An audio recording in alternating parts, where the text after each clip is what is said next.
Hi students, कैसे हैं आप सब लोग। उम्मीद करता हूं कि आप सब लोग बहुत बढ़िया होंगे। तो स्टूडेंट्स, आज के इस वीडियो लेक्चर में हम लोग बात करेंगे 8th क्लास के चैप्टर डेटा हैंडलिंग से एक बहुत ही प्यारे से क्वेश्चन की।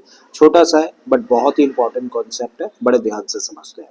इसमें दिया है हम लोगों को the mean of 5 observations is 16 if the mean of first 3 observations is 14 and the mean of the last 3 observations is 17, then find the third observation।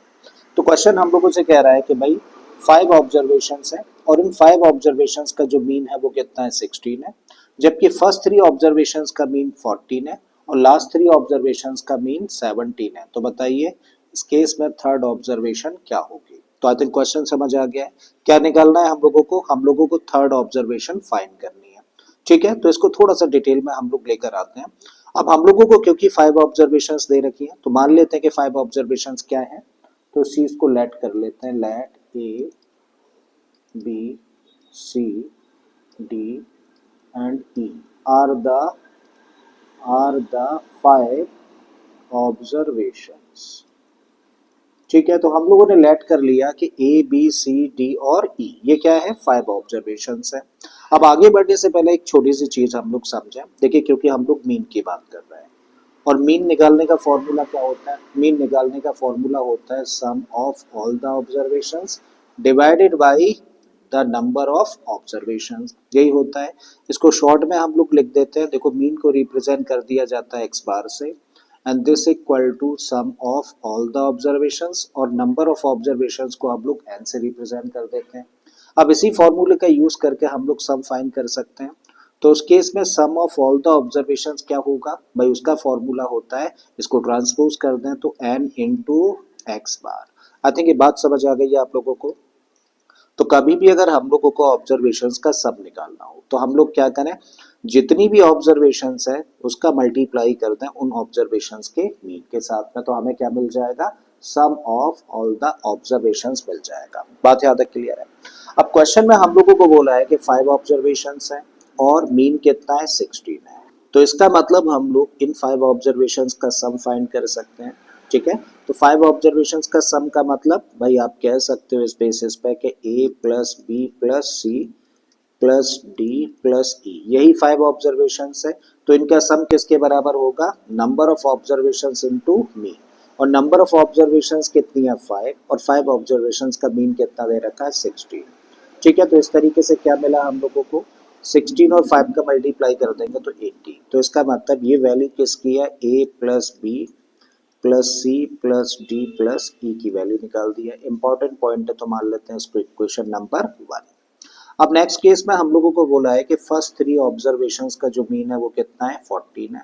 इसका मतलब फर्स्ट 3 ऑब्जर्वेशंस भाई कौन सी होंगी, ए बी और सी होंगी। तो इसके बेसिस पे हम लोग कह सकते हैं कि ए प्लस बी प्लस सी किसके बराबर होगा, number of observations into mean. ठीक है, और नंबर ऑफ ऑब्जर्वेशंस कितनी है 3 है, मीन कितना है 14 है। तो इसका मतलब 3 इंटू 14 और 3 इंटू 14 का मतलब 42 हो गया। ठीक है, तो इसका मतलब a प्लस बी प्लस सी की जो वैल्यू है वो 42 है। इसको मान लेते हैं हम लोग इक्वेशन नंबर 2। फिर बोला है कि जो लास्ट की 3 ऑब्जर्वेशंस है उनका मीन कितना है, उनका मीन है 17। और लास्ट की 3 ऑब्जर्वेशंस कौन सी हैं, देखिए 3 ऑब्जर्वेशंस है, मतलब हम लोग कह सकते हैं c प्लस डी प्लस ई किसके बराबर होगा, number of observations into mean, और दोनों का मल्टीप्लाई कर दें तो क्या आ गया 51। मतलब ये वैल्यू है किसकी, c plus D plus E की, और इसको हम लोग मान लेते हैं इक्वेशन नंबर 3। आई थिंक चीजें यहाँ तक समझ आ गई हैं। ठीक है, तो अब हम लोग क्या कर रहे हैं भाई, अब हम लोग इक्वेशन नंबर 2 और इक्वेशन नंबर 3 को प्लस कर रहे हैं। तो जब हम लोग इन दोनों इक्वेशंस को प्लस करें तो सबसे पहले क्या देखने को मिला आपको, a आपने लिख दिया a, फिर b है प्लस c है। ठीक है, फिर उसके बाद में c को थोड़ा सा स्किप कर दीजिए, ये दोनों लिख दीजिए। तो आपने लिख दिया d प्लस ई और लास्ट में लिख दीजिए c को। ठीक है, सो दिस इक्वल टू, इस साइड में क्या है, इस साइड में भाई 42 है, यहाँ पर इस इक्वेशन की इस साइड में क्या है, इस साइड में है 51। अब देखो a plus B plus C plus D plus E, इसकी तो वैल्यू हम लोगों के पास में है ना कितनी 80 फ्रॉम इक्वेशन नंबर 1। तो यहाँ पे इन सब की जगह पे क्या रख सकते हैं, इन 5 नंबर्स के सम की जगह पे हम लोग रख सकते हैं 80, प्लस में क्या है, प्लस में c है और इन दोनों को प्लस कर दें तो कितना हुआ 2 और 1 कितना हुआ 3, 4 और 5 कितना हुआ 9। इसका मतलब यहाँ से मिलता है 93। हमें थर्ड ऑब्जर्वेशन यानी कि सी की वैल्यू चाहिए तो इसको यहीं पे रोको और इस 80 को कर दो ट्रांसपोज, तो 93 माइनस 80, और 93 में से जब 80 को माइनस करेंगे तो क्या मिलेगा 30। ठीक है, तो इस तरीके से जो थर्ड ऑब्जर्वेशन है उसकी वैल्यू कितनी निकल आई 13 निकल कर आ जाती है। ठीक है, so therefore the third observation is equal to 30, और ये हो गया आंसर इस क्वेश्चन का।